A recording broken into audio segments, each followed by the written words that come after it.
welcome to my channel.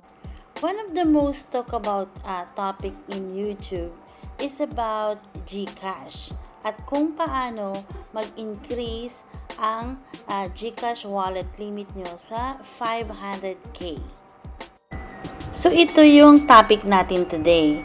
Marami din yung mga nagdi-discuss nito via YouTube, and I decided to make my own video on how to explain at kung paano ninyo mai-increase ang GCash wallet limit ninyo into 500,000 pesos. So pakinggan natin si Aling Vivski para malaman natin kung paano nga mag-increase ang ating GCash wallet limit.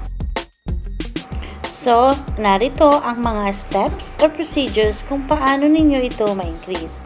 First, make sure na yung GCash account nyo ay fully verified. I-discuss natin yan mamaya. Or, link your bank account or MasterCard to GCash, to your GCash. You will receive an SMS confirmation of your wallet limit increase a day after successfully linking your bank account to GCash, and then you can enjoy your higher wallet limit. So, paano nga ba tayo mag-verify ng ating GCash account? Kailangan mag-prepare tayo ng government ID that you have on hand. Dapat hindi ito expired, kagaya ng driver's license, passport, PhilHealth card, UMD, Voters ID, SSS, PRC ID, or Philippine Postal ID. Ito naman ay yung mga tips on how to choose a valid ID. So, kailangan hindi siya expired. Yung pangalan sa yung ID must match the name on your GCash account. Your ID must have an ID number. Kailangan din yung ID mo must be laminated kung ito ay nakasulat sa isang papel. Tapos, dapat may signature and it must be in a good condition. So, dapat yung ID naman na i-present ninyo ay yung hindi gutay-gutay. Ayan, ready na ang inyong ID. So, ngayon, pwede na tayo mag-verify ng inyong account. Okay, so ang una nating gagawin ngayon ay follow the steps to verify your GCash account. Kailangan i-launch nyo yung GCash app sa inyong phone. And after nyo mag-login sa inyong GCash app, i-click nyo yung profile. Yan. Yan yung profile. And then, click nyo yung verify now. Yan. To verify your name, click on verify now. And then, sa baba, makikita nyo na you get verified. So, kailangan merong notification na verified na. And then, saka nyo pipiliin kung anong ID ang inyong isasubmit. So, kagaya nito ay passport. So, in-scan ko yung passport or yung nakasave na aking passport sa aking phone. And then, just click on submit to submit your ID, valid government ID to GCash app. Pagkatapos, ay mag-take ka ng iyong selfie photo. Kagaya ng nasa litrato. Selfie ha. Dapat yung maayos naman yung mukha ninyo. Ngiti dyan. Huwag nakabukas ang mata o nakadilat. Ngiti, hindi nakasimangot. Yan, ngiti. Hindi yung pilit na ngiti. O, nguso naman yan. Dapat ngiti. Ngiti. Nagpapakyut naman si kuya. Sabi ng ngiti eh. Ayan. So, if you're not satisfied with your picture, pwede na namang mag-selfie ulit. Ayan. I-retake nyo lang yung inyong photo kung hindi kayo satisfied. So, kagaya nito, ngiti na siya. Ayan. Ngiting mabuti. Hindi nakaluwal ang mata. Ngiting aso. Ngiting aso. Ayan, kagaya nito. Okay, back to our normal tuning. Balik tayo kung paano mag-verify ng ating GCash account. Ito nga nating masubmit ang ating passport or government ID, you have to tell GCash more about yourself. So, kailangan ninyong i-fill up yung form that required further information. So, kailangan ay correct information para hindi kayo ma-reject because of inconsistent details. So, kung ang pangalan ninyo sa inyong GCash account ay Juan de la Cruz, dapat yung sinabit ninyong ID ay Juan de la Cruz din. So, kailangan bago kayo maggawan or mag-register ng yung GCash account, correct name ang ilagay ninyo to avoid rejection. After ninyong i-fill up ang form, kailangan nyong i-review yung information na dapat tama and then accept the terms and conditions. And kapag na-review na and na-submit na ninyo, hintayin nyo na lang ang verification SMS from GCash. So, kagaya ng pusang ito, matulog muna kayo and the following day, you'll be receiving an SMS.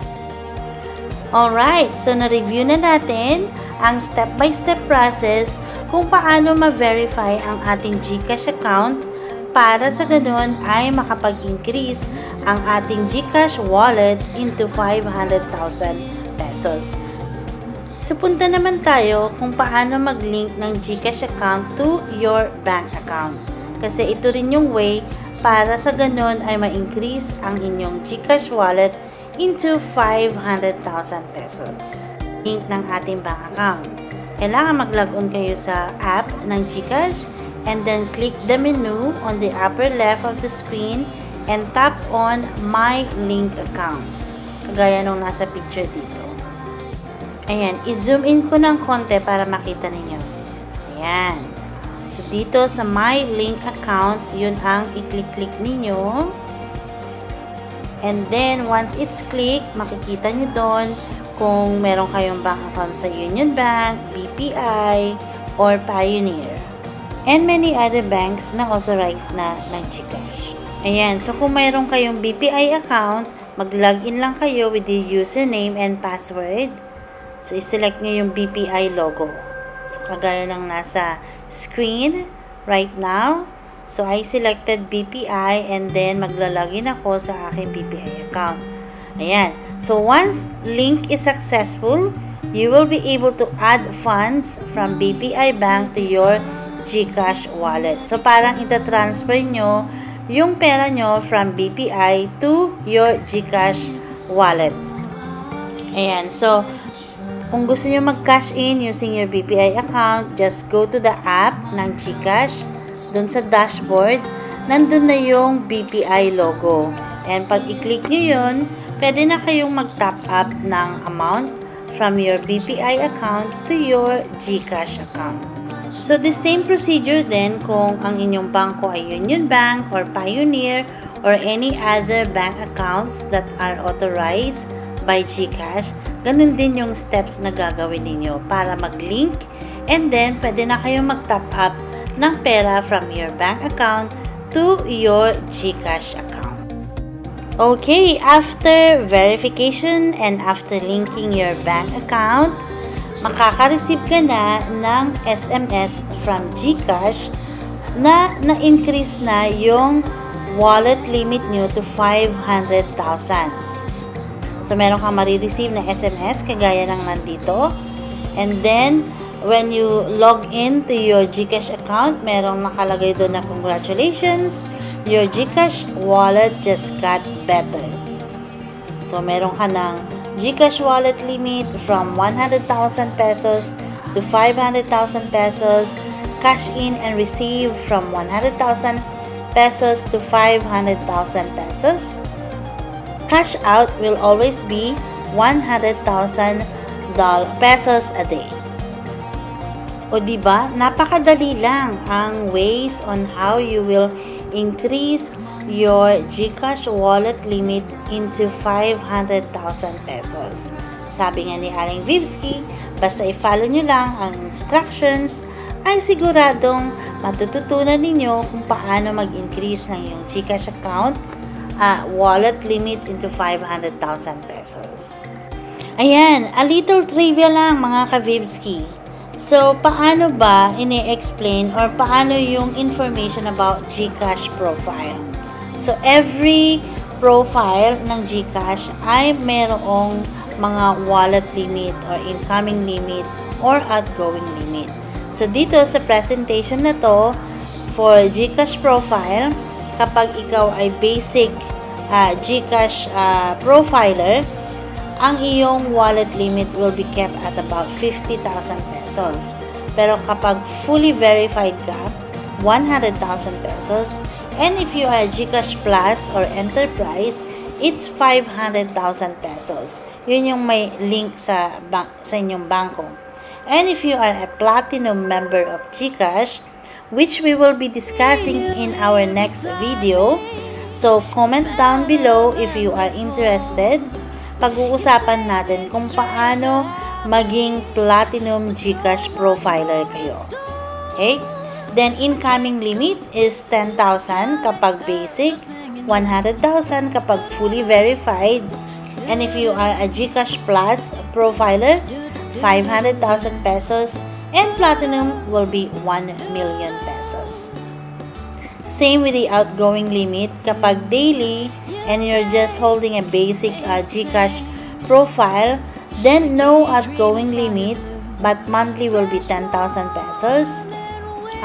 Same if you are fully verified, meron siyang daily and monthly.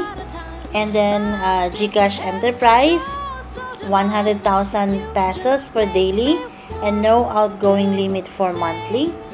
Then if you are a platinum GCash profile, ang daily mo can be 500,000 pesos and monthly can be 1 million pesos. So, yan yung mga information about GCash profile. So, if you are interested to know more about how to become a GCash Platinum Profiler, just comment down below and we will be discussing that on our next video. So, kung hindi pa kayo nakakapag-subscribe sa aking channel, it's time for you to subscribe. Paki-like na rin. Thank you so much for watching and have a great day.